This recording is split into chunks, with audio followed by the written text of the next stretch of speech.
Welcome back. We now begin the heart of the course, second-order linear differential equations. These govern almost everything that vibrates: a mass on a spring, a swinging pendulum, the current in an electrical circuit, a bridge in the wind. Before we learn a single technique for solving them, we are going to do something that pays off enormously: understand the structure of the answer. It turns out that second-order linear equations have an almost miraculously clean structure. The entire infinite family of solutions to a homogeneous equation is built out of just two solutions. In this episode, we will meet the superposition principle, which lets us build new solutions from old ones. We will define linear independence and meet the Wronskian, a determinant that tests it in one shot. We will assemble what is called a fundamental set of solutions, write down the general solution, state existence and uniqueness for second-order problems, and finally see how a nonhomogeneous equation splits into two clean pieces. This is the blueprint for the next several episodes. Let us fix the object of study. A second-order linear differential equation, in standard form, looks like this: y double prime plus p of x times y prime plus q of x times y equals g of x. The word linear is the crucial one. It means y, its first derivative, and its second derivative each appear to the first power only, multiplied by functions of x, never squared, never inside a sign, never multiplied by each other. That linearity is exactly what gives us all our beautiful structure. When the right-hand side g of x is 0, we call the equation homogeneous. The homogeneous equation is where the structure lives, so we study it first. Here is a clean way to think about it. Define an operator L that takes the function y and returns y double prime plus py prime plus qy. Because differentiation is linear, this operator L is linear, applied to a combination of two functions. It distributes L of c1 y1 plus c2 y2 equals c1 times L of y1 plus c2 times L of y2. The homogeneous problem is simply L of y equals 0. Hold on to that operator picture, it makes superposition obvious. Here is the first pillar, the superposition principle. Suppose y1 and y2 are both solutions of the homogeneous equation. Then, any combination of them, c1 times y1 plus c2 times y2, for any constants you like, is also a solution. The proof is one line, and it falls right out of the operator picture. Apply L to the combination. Because L is linear, it distributes into c1 times L of y1 plus c2 times L of y2. But y1 and y2 are solutions, so each of those L values is 0. The whole thing is 0, so the combination solves the equation. Done. The consequence is profound. The set of all solutions to a homogeneous linear equation is closed under addition and under scaling, which means it is a vector space, just like the spaces of arrows we studied in linear algebra. And finding all solutions to a vector space means finding a basis, so our entire job reduces to finding a good basis. One warning: superposition relies completely on linearity. It fails for nonlinear equations, and it fails, in a fixable way, for non-homogeneous equations, as we will see at the end. Superposition tells us that two solutions generate a whole family of combinations. But not every pair of solutions is useful. We need two solutions that are genuinely different, so that combining them gives us real variety rather than the same curve in disguise. This is the idea of linear independence. Two solutions are linearly dependent if one is just a constant multiple of the other, say y2 equals 5 times y1.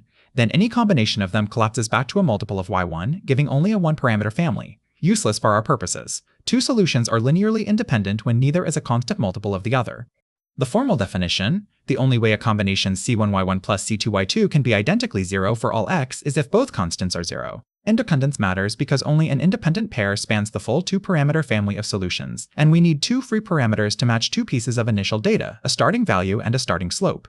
For example, e to the 2x and e to the negative 3x are independent, while e to the 2x and 5 times e to the 2x are dependent. We need a fast, reliable test to tell these apart. Here is the test, and it is wonderfully compact. The Wronskian of two functions, y1 and y2, is the determinant of a 2x2 matrix. Top row is y1 and y2. Bottom row is their derivatives, y1 prime and y2 prime. Expanding the determinant, it equals y1 times y2 prime minus y2 times y1 prime. Now, the key theorem: if y1 and y2 are both solutions of the same homogeneous linear equation on an interval, then they are linearly independent exactly when their Wronskian is non-zero at some point in that interval. One non-zero value anywhere certifies independence, and there is a beautiful reason you only need to check one point. Abel's theorem gives an explicit formula for the Wronskian. It equals its value at a starting point times e to the minus the integral of p. Since an exponential is never 0, the Wronskian of two solutions is either always 0 on the whole interval or never 0. There is no in between. So you compute the Wronskian at whatever point is most convenient, and a single non-zero answer settles independence everywhere. One determinant, one evaluation, and you know whether your pair forms a valid basis. Put the pieces together. A fundamental set of solutions is a pair of solutions to the homogeneous equation that is linearly independent, which we now verify with a non-zero Wronskian. The main structure theorem then says everything. If y1 and y2 form a fundamental set, then every single solution of the homogeneous equation can be written as c1 times y1 plus c2 times y2 for some choice of the two constants. There are no other solutions hiding anywhere. This expression is called the general solution. Step back and admire it. The solution space of a second-order homogeneous linear equation is exactly two-dimensional. A basis has two elements, and that number 2 is no accident. It matches the order of the equation. A first-order linear equation had a one-parameter family of solutions. A second-order one has a two-parameter family. An nth-order one would have n parameters. The order of the equation equals the dimension of the solution space. So our entire task for the rest of this chapter is reduced to a single goal. For any given equation, find two linearly independent solutions. Find those two, and you have found them all. Let us name what is really going on here, because if you have seen linear algebra, it will click instantly. Everything in this episode is linear algebra, with functions playing the role of vectors. Look at the dictionary. The vectors are now functions of x. A subspace becomes the set of all solutions of the homogeneous equation. Linear independence is tested not by row reduction, but by the Wronskian. A basis becomes a fundamental set of two solutions. The dimension of the space is the order of the equation, which is 2. And the statement that every vector is a combination of basis vectors becomes our general solution, y equals c1, y1 plus c2, y2. There is one more beautiful correspondence. The operator L, which sends a function to y double prime plus py prime plus qy, is a linear map between spaces of functions. The solution set of the homogeneous equation is exactly the kernel, or null space, of that map. The functions L sends to 0. So, when we solve a homogeneous linear differential equation, we are computing the kernel of a linear operator and finding a basis for it. The whole chapter is linear algebra lifted from arrows to functions. We also need an existence and uniqueness theorem for the second-order case, and it is cleaner than the first-order version. Consider the initial value problem, the equation y double prime plus py prime plus qy equals g, now with two initial conditions, a value y of x naught equals y naught, and a slope y prime of x naught equals y naught prime. If the coefficient functions p, q, and g are all continuous on an interval containing x naught, then there exists exactly one solution, and this is the pleasant part. It is valid on the entire interval of continuity. No finite time blowups like we saw with nonlinear equations. Linear equations are well behaved. Notice we now need two initial conditions, a value and a slope. That is exactly right. A second-order equation has a two-parameter general solution, with two constants, c1 and c2, and two conditions are precisely what we need to pin both constants down. This theorem is what makes the structure theory useful. Because a fundamental set generates every solution, and because two initial conditions always have a unique solution, you can always meet any initial conditions just by solving for the right c1 and c2. Structure and initial data fit together perfectly. Let us picture what the general solution means. On this canvas are two bold curves, y1 drawn as a decaying exponential, and y2 drawn as an oscillation. These are two linearly independent solutions, genuinely different shapes, neither a multiple of the other.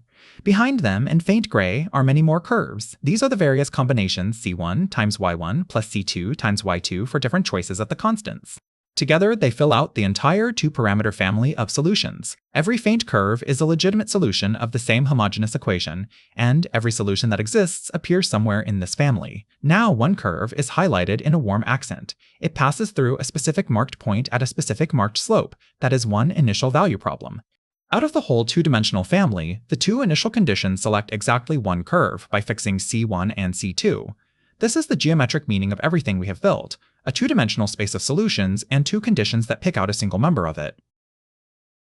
Time for a concrete example. Take the equation y double prime minus y equals 0. I claim two solutions are y1 equals e to the x and y2 equals e to the negative x. Let us verify.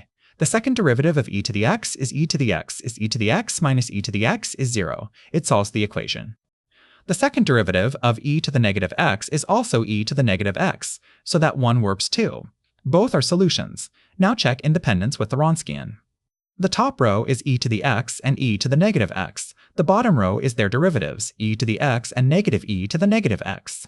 The determinant is e to the x times negative e to the negative x minus e to the negative x times e to the x. Each product simplifies, since e to the x times e to the negative x is 1, so we get -1 minus 1, which is -2. -2 is not 0, so the two solutions are linearly independent and form a fundamental set. Therefore, the general solution is c1 times e to the x plus c2 times e to the negative x. Every solution of this equation has that form. In 2 episodes' time, you will see this drop straight out of the characteristic equation.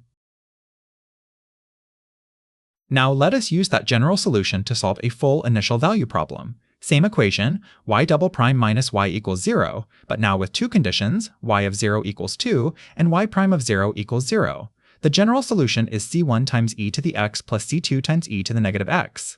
Differentiate it to get y prime equals c1 times e to the x minus c2 times e to the negative x. Now apply the conditions at x equals 0. Since e to the 0 is 1, the first condition says c1 plus c2 equals 2. The second condition says c1 minus c2 equals 0. That is a simple linear system in 2 unknowns. Add the 2 equations, 2c1 equals 2, so c1 is 1, and then c2 is also 1. So the unique solution is y equals e to the x plus e to the negative x, which you may recognize as 2 times the hyperbolic cosine of x. Watch what happened. The general solution gave a 2-parameter family, and the 2 initial conditions picked out exactly one member by fixing both constants. This is the structure theory and existence and uniqueness working together, exactly as advertised. Finally, what happens when the right-hand side is not 0? The non-homogeneous case, L of y equals g of x, with g not identically 0. There is an equally clean structure theorem. The general solution of a non-homogeneous equation is the sum of 2 parts. The first part is called the complementary solution, written y sub c. It is the general solution of the associated homogeneous equation, c1y1 plus c2y2. The second part is called the particular solution, y sub p. It is any one single solution of the full non-homogeneous equation. Add them, and you have the general solution. The proof is again one line. Suppose yp is a particular solution, and capital Y is any other solution, both satisfying L equals g. Apply L to their difference, L of y minus yp equals g minus g, which is 0. So the difference solves the homogeneous equation, meaning it equals some complementary solution. Rearranging, capital Y is yc plus yp. This gives us the roadmap for the entire chapter. First, learn to solve the homogeneous equation, that is, the next 2 episodes. Then learn to find one particular solution that comes in episodes 11 and 12. 2 subproblems, then add. Here is the complementary plus particular idea drawn as a picture. The single bold curve is one particular solution, any one solution of the full non-homogeneous equation. Around it in faint gray is the entire 2-parameter complementary family, the solutions of the associated homogeneous equation. But notice where that family sits. The homogeneous family is naturally centered on the horizontal axis, since the 0 function solves the homogeneous equation. To get the solutions of the non-homogeneous equation, we take that whole homogeneous family and rigidly shift it so it is centered on the particular solution instead. Every faint curve here is the particular solution plus some homogeneous solution. That is exactly the equation y equals yc plus yp, made visual, a fixed offset, the particular solution plus the free 2-dimensional family of homogeneous solutions floating around it. This structure is identical to solving a linear system in algebra, where the general solution is one particular solution plus the whole null space. Same pattern, now in the world of functions. A little history. The structure of linear differential equations emerged from a very physical problem, the vibrating string. In the 1740s, Jean-Laurent d'Alembert analyzed how a plucked string moves, and that work pushed the ideas of linear equations and superposition into mathematics. Leonhard Euler then systematized the whole theory of linear ordinary differential equations, including the brilliant exponential substitution that we will use next episode to turn a differential equation into an algebraic one. The determinant we have been using is named for Joseph Wronski, a Polish mathematician working in the early 1800s. The term Wronskian was actually coined later by Thomas Muir. And the reason the Wronskian is all or nothing, always 0 or never 0, comes from an identity proved by the great Norwegian mathematician Niels Henrik Abel, who showed the Wronskian equals its initial value times an exponential, and an exponential never vanishes. So the names attached to this structure, D'Alembert, Euler, Wronski, Abel, are among the giants of the subject. Next episode, we finally cash in all this structure and solve. Let us recap the blueprint. A second-order linear equation is y double prime plus py prime plus qy equals g, and it is homogeneous when g is 0. Superposition says that for a homogeneous equation, any combination cyy y1 plus c2y2 of solutions is again a solution, so the solutions form a vector space. 2 solutions are linearly independent when neither is a constant multiple of the other, and the Wronskian, the determinant y1, y2 prime minus y2, y1 prime. Test this. Non-zero at one point means independent everywhere by Abel's all-or-nothing theorem. An independent pair is a fundamental set, and the general solution of the homogeneous equation is C1y1 plus C2y2, a two-dimensional family. Existence and uniqueness needs two initial conditions, a value and a slope, and delivers one solution on the whole interval of continuity. Finally, a nonhomogeneous equation has general solution yc plus yp, the complementary solution plus any particular solution. That sum is the roadmap for the chapter. Next episode, we solve constant coefficient equations with the characteristic equation, and the abstract structure becomes concrete formulas. Today we mapped the structure of second-order linear equations before solving any. A second-order linear equation has the form y double prime plus p of x times y prime plus q of x times y equals g of x. When the right-hand side g is 0, we call it homogeneous.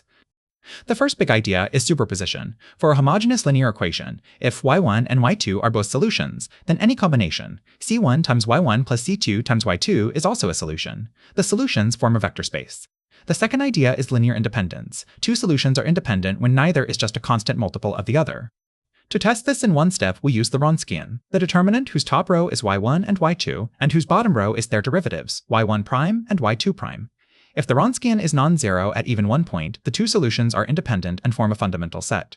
Then, the general solution of the homogeneous equation is exactly c1 times y1 plus c2 times y2, a two-parameter family with just enough freedom to match two initial conditions, a value and a slope. Existence and uniqueness guarantees one solution through each such starting condition. Finally, a non-homogeneous equation splits into two parts, the complementary solution, which solves the homogeneous version, plus any one particular solution. The general solution is their sum. Next episode, we put this to work and actually solve constant coefficient equations using the characteristic equation. If you got something out of this, please like the video, drop a comment with what clicked for you, or what didn't, and subscribe for more educational videos. Every like, comment, and share helps push this work to more learners, which is what this channel is really about. Thanks for watching. See you in the next one.